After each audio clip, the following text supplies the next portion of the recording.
Force members, for our special guests for Citizen Testimonial. This is the third meeting of the Williamson County SIL Task Force, and public input is something that was written and is very important to us into the resolution. As a reminder to the media who's on the call, we actually are taking public input through our website. It's williamsonchamber.com/county SIL. So far, we've received over 800 responses from the website, and it's important to note we're still taking citizen comments, and that closes on Friday, August 14th. So we encourage people to continue to go to that site, provide that public input. So in addition to that, we wanted to actually get a variety of perspectives to present to the task force today through the citizen testimonials. So we have two different individuals. Dustin Kochter is going to speak first, and then Mike Plummel is going to speak second. So with that, I'll go ahead and open this up to Dustin. Dustin, please give us your perspective on the county SIL. Okay, thank you very much. My name is Dustin Kochter, and I greatly appreciate this opportunity to speak to you this morning and share the remarks that I've prepared. I'm also grateful for your willingness to serve on this task force. And to begin, Williamson County is our home. This is where my wife was raised. This is where we are raising our 3 Ugandan-born children. This is where they go to school. This is where I work. Since this is my home, I want to ensure that we are a community that is welcoming and hospitable to everyone through the words that we say, the values that we hold, and the images that we promote. In 2013, my wife and I started the process of adopting our first son, who was born in Uganda. Going into that process, we knew there would be challenges in being a multiracial family, and we knew we were getting into something that was much larger than adoption. We grew up in mostly white suburbs, attended mostly white churches, and graduated from mostly white schools. We did not have the lived experiences to prepare us to raise Black children in a country where they would be treated differently because of the color of their skin. We had never been on the receiving end of racism. We had never been perceived as a threat or suspicious because of our skin color. We never had to be twice as good while still being treated as less than. Until I became an advocate to change the SIL, we had never been told to go back to where we came from. To that point, my wife is a descendant of a pioneer family of Williamson County, so here we are. To prepare ourselves, we started attending a different church, which is mostly comprised of people of color and celebrates the diversity of God's creation. We started reading books to soak up as much as possible. We changed some of the movies we watched. We started listening to different music. We built strong relationships with people of color. We learned, we listened, and we kept doing that. We became more aware of everyday racism, the obvious, in-your-face white supremacist racism, and the secret, hidden racism that's built into the fabric of society, laws, and policies. We started calling it out when we saw it. We upset people. We likely lost friends. We had messy, complicated conversations at the dinner table, at the office, with our family, and even at City Hall. We haven't stopped learning and growing and listening, which is why I'm here talking to you this morning. The first time I noticed that Confederate flag on our county SIL was August 21st, 2015. I know the date because that was the day we had to go to the Williamson County Courthouse to finalize the adoption of our oldest son. As you enter the rotunda, you can't miss it. The county SIL practically takes up the whole floor, and there you find that flag. It struck me how hypocritical it was to have a symbol of racism like that honored in a building that was dedicated to justice. We walked across that giant SIL again on August 10th, 2017, which was the date we finalized the adoption of our twins. 2 days later was the infamous Unite the Right rally in Charlottesville, Virginia, which ultimately launched the Fuller Story Initiative here as our community tried to respond appropriately to what we saw on television. Conversations about Confederate symbols erupted across the country, and Franklin and Williamson County set an example in choosing to own our past and tell the truth with the Fuller Story Initiative. As we fight against racism, bigotry, and hatred, we realize that adding or changing symbols is not going to magically make those issues disappear. While we work to change hearts and minds to create a better community on earth as it is in heaven, we must also address the symbols that empower the views we are challenging.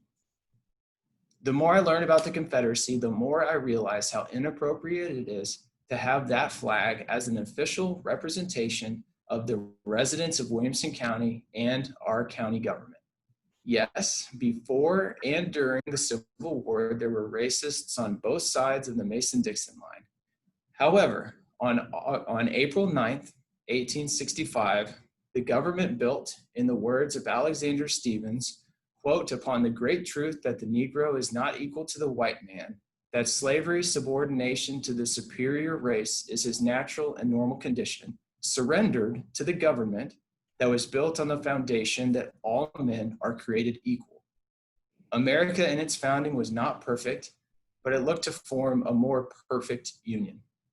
And the journey to equality has taken a while. The Confederacy, however, had blatant racism and white supremacy in its bones.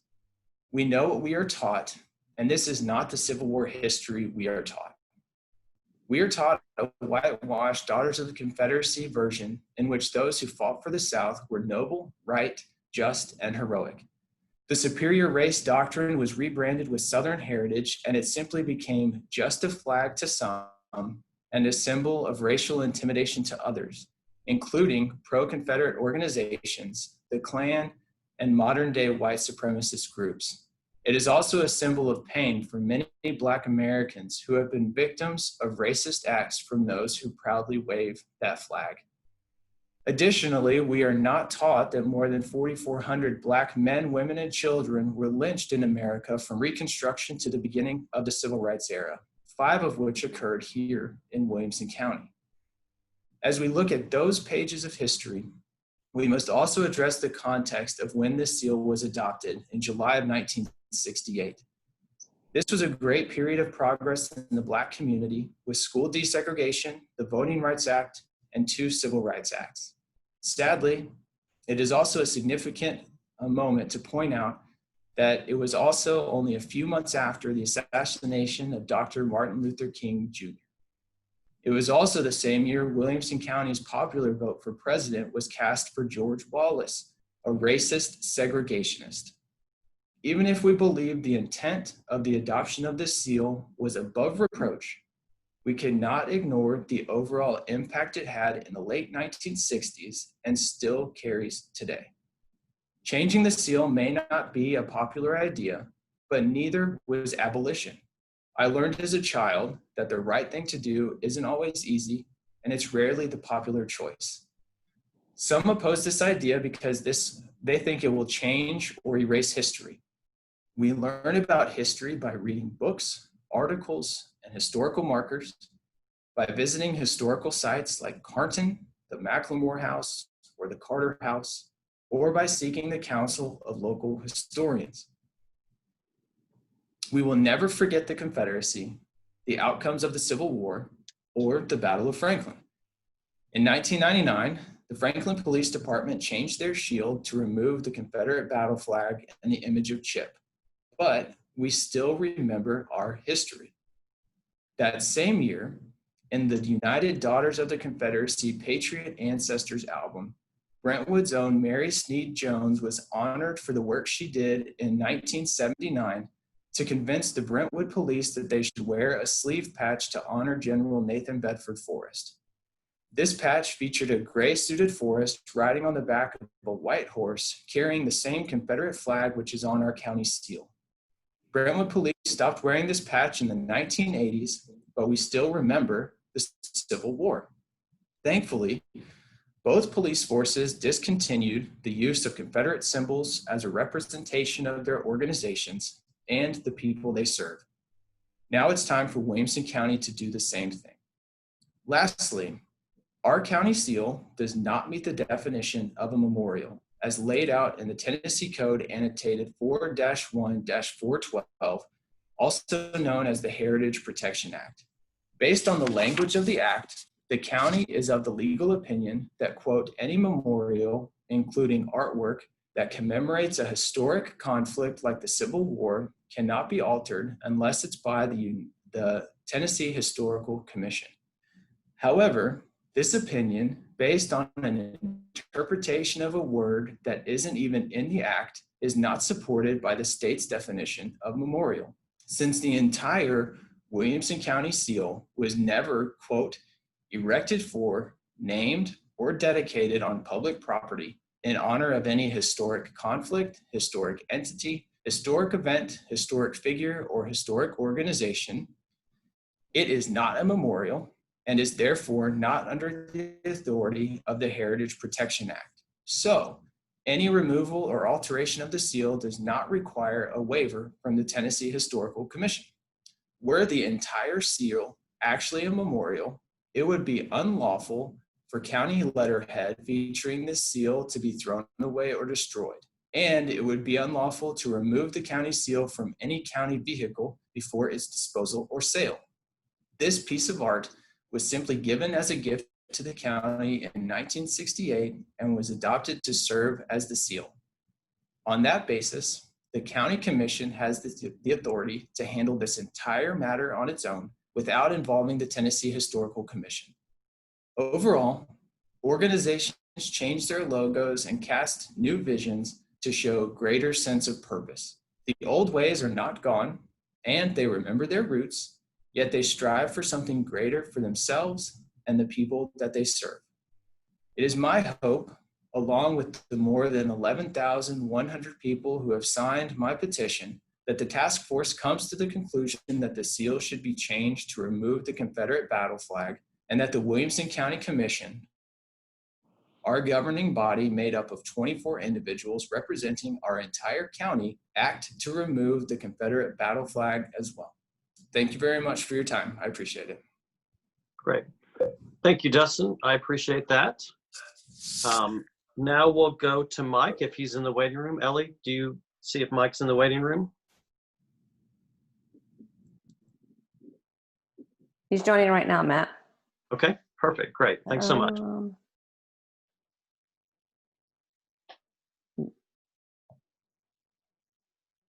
It says he should be in. Okay. I don't see him though. I do. Yep. Okay, do you see him? Okay, great. Yeah. I'm muting again. I'll let you go. All right.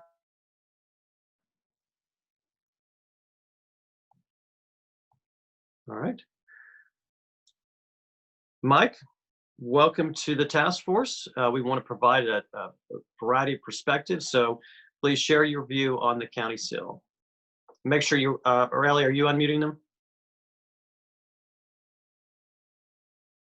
Hold on, Mike, just a moment. There we go. Okay. All right, go ahead, Mike. You're unmuted now. Thank you. Sure, thank you. Good morning. My name is Mike Plummel. I have lived in Williamson County for over 20 years. I grew up and was raised in rural Indiana and lived there until I was drafted into the United States Army in 1970. I have lived in the state of Tennessee since 1972, other than a couple of jobs I had out of state in Ohio and Mississippi. I have lived in Tennessee nearly 50 years. I am a member of the General Society of Colonial Wars, the Sons of the American Revolution, the General Society of the War of 1812, the Sons of Union Veterans of the Civil War, the Sons of Confederate Veterans, and the Vietnam Veterans of America. My sixth great-grandfather, I might make one other statement on those organizations that I'm a member of. One does not become a member simply by filling out an application. You must prove your ancestry to a patriot. My sixth great-grandfather in Maryland was a captain during the French and Indian War under the command of a young colonel, George Washington. My fifth great-grandfather was a patriot in General Washington's Continental Army and an early abolitionist in the state of Maryland.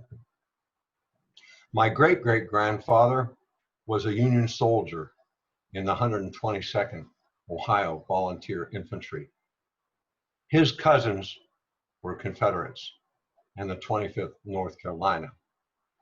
One Confederate cousin was killed at the Battle of Five Forks, Virginia, 8 days before the end of the war. I have personally been involved with our Franklin battlefield for many years. The following is an outline of that history. Served on the Battlefield Preservation Commission here in Franklin for 3 years from 2010 to 2013. I served on the Carter House Board from 2009 until the Carter House Board was merged with the Battle of Franklin Trust in 2015. I was an affirmative vote on that merger. I served as a board member and officer of the Battle of Franklin Trust for just over 8 years, and in 2018 was recognized with the Legacy Award from the Battle of Franklin Trust. I give you this background so that you know a little bit about me and my studies of history and family genealogy. I'll move on to the seal. And I'd like to make one statement about Virginia Bowman.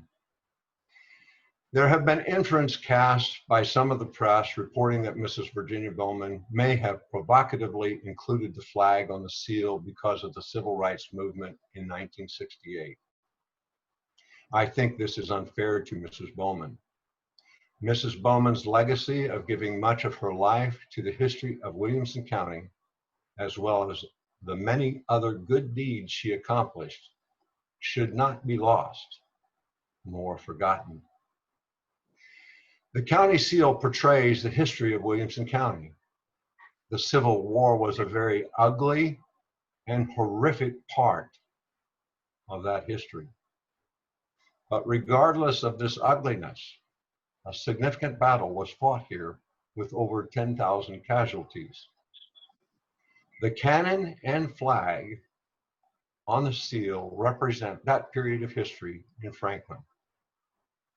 One might not like that history, but it is our history. The flag still flies at 2 historical sites here in Franklin, the Carter House and the Carnton McGavick Cemetery. At the West Point Military Academy, there is a battle monument to the Civil War. And engraved in one of the 16 cannons on that monument is Franklin. Franklin being considered one of the 16 most significant battles of the Civil War. The West Point Military Academy has commemorated the Battle of Franklin in 1867. A couple of important facts about the battle that makes it more significant. The Confederate charge at Franklin was longer, larger, and deadlier than Pickett's charge at Gettysburg. More Confederate generals, 6, were killed at Franklin than any other battle in the war.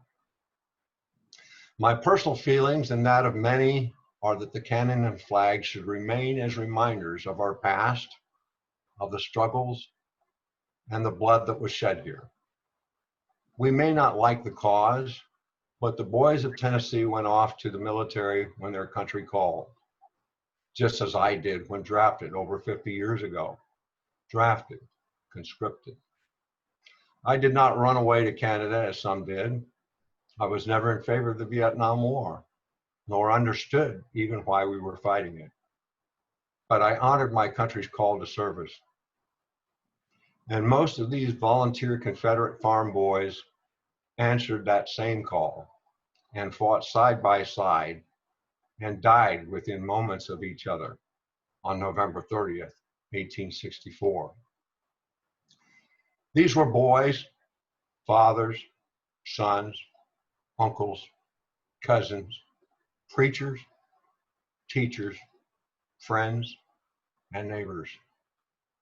They, like myself, answered the call when they went off to serve their country.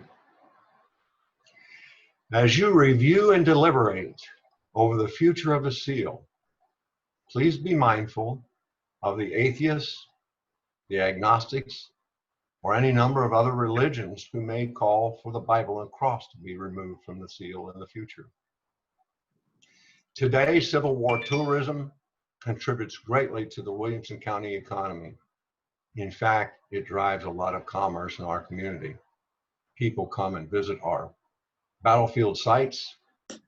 They go shop. They eat in our restaurants. They stay in our hotels.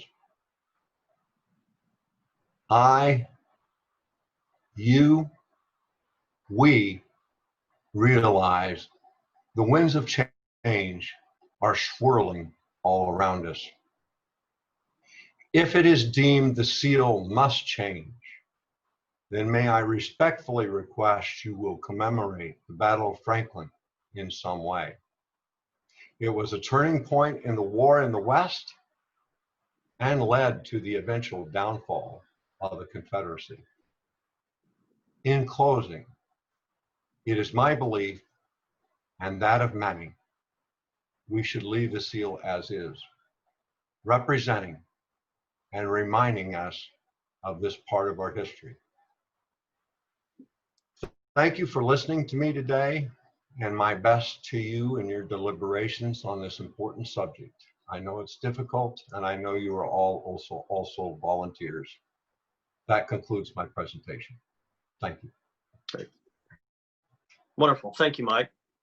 Thank you, Mike and Dustin, for making the time this morning. Again, I'll remind the media who's on the call that the deadline for public comments to the website, williamsonchamber.com/county seal, is this Friday, August 14th. With that, the third meeting of the Williamson County Seal Task Force is adjourned. Thank you.